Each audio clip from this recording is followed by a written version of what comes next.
చేసి దాన్ని టెస్టింగ్ అంతా మొత్తం నేను ఏదైతే టెలికాన్ఫరెన్స్ చెప్పారో మొత్తం రిలీజ్ చేసింటే ఇచ్చినది కాదు, దాంట్లో మధ్య మధ్యలో కొన్ని కట్ చేసి చేసినప్పుడు ఇటువంటి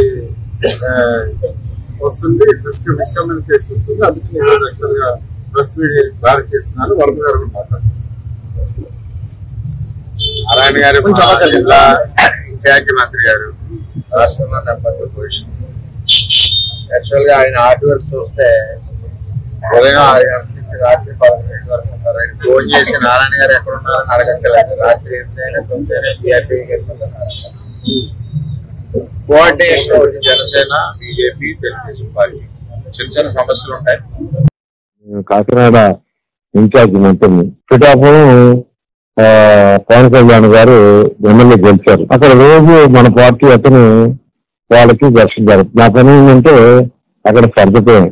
అక్కడ వర్మ వెరీ ఫెరోషియస్ ఇండిపెండెంట్ గెలిచాడు. ఒకసారి ఇండిపెండెంట్ గెలిచాడు, మన టికెట్ పోతే ఇండిపెండెంట్ గా గెలిచాడు. Very ferocious. అతను టికెట్ రాలా.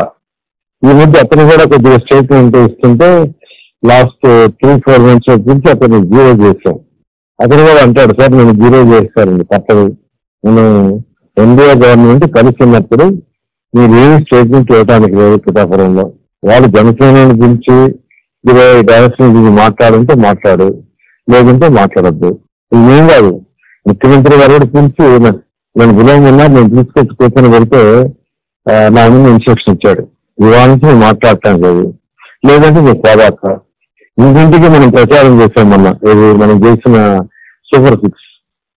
దాని ముఖ్యమంత్రి గారు నాకేం చెప్పారంటే పిఠాపురం వెయ్యి తిరిగినారా అని అన్నాడు.